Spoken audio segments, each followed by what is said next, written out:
Loneliness abroad is not as bad as you may think, and I will tell you why. Because I know that many expats, even myself, right, when we move abroad for the first time, or even continuously in different locations, we don't have connection, right? We don't have friends, we don't have a network. So we feel very lonely. But even though you may think is a negative aspect of living abroad, you can, and I challenge you to reverse your thinking, to reverse your thoughts. See it as a positive instead of as a negative thing. Look, lately I have been trying to incorporate into my life more positive thinking, and I see the benefits of it. So that's why, as well, even if with this topic, the loneliness living abroad, I want you to see it as a positive instead of a negative thing.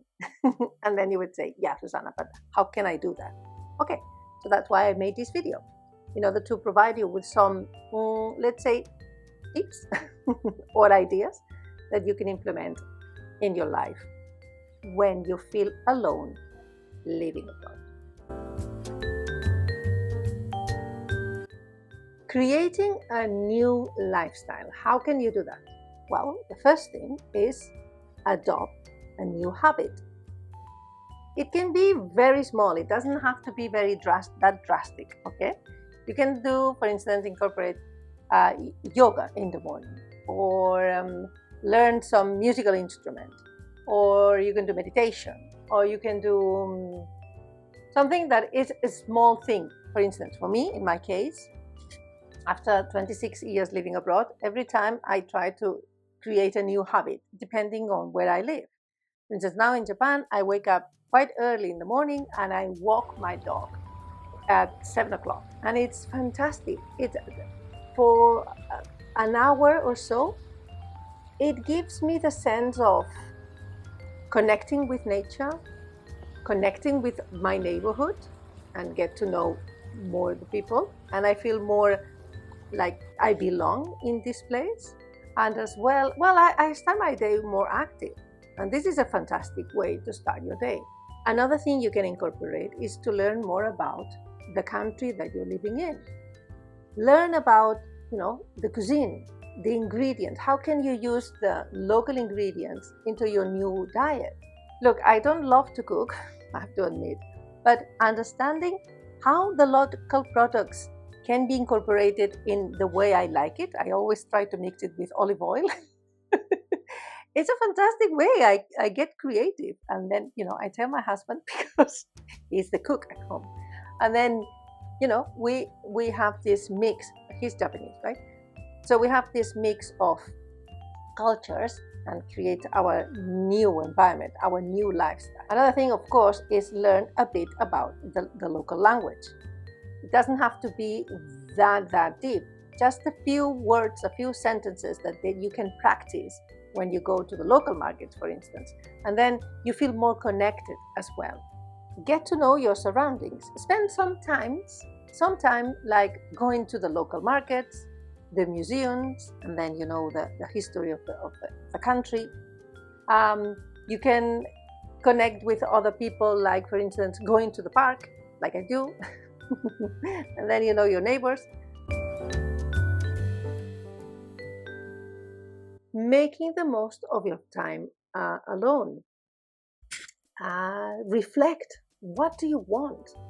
What do you want from this experience of living abroad? My experience tells me that you need to reflect. You need to be clear on what is your goal. What do you want? I want you to be clear. You need to be clear for yourself, not what other people are telling you to do. What do you want from this experience of living abroad?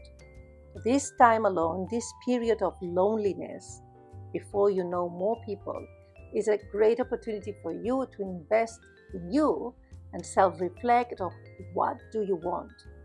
Be specific. Again, when you're ready, you can start connecting with other expats. Look, it's the first step before you connect with the locals. Why? Because the expats, and not necessarily expats of your own country, from your country in where you are, but other expats, from other countries, because we all experience the same phases. There are several phases, and I will do another video about the phases that we face, the different stages. We go from different stages, and these only the experts will understand. So it's good to connect with other experts. I will leave some links about groups and organizations that they organize events for experts, so you can meet with them in your own city. This is the first step before you connect with the locals. And you will keep a balance between meeting new experts and being connected with the locals. Another way of making the most now that you are alone, feeling lonely, is to go on an adventure, short adventure. It's adventure enough, I know, living abroad. But for instance, go to one-day trip, be more present with yourself and challenge you just a little bit.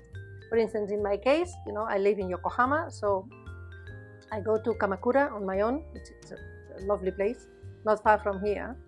I stay there, I visit some temples or shrines, have lunch, and then come back.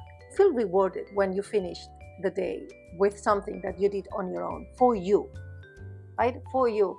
You practice the language that you learn. It's short sentences. You connect with local people, and you learn about your surroundings. So it's a perfect, it's a perfect challenge, just a small challenge for you to practice all these things that we have been saying. Okay, that's it for today. What do you think? Are you going to practice the things that I share here with you today? If you do, please let me know in the comments below, and subscribe to my channel. Like this video, but if you liked it, and I will see you in my next video. Let me know your thoughts. Okay, bye.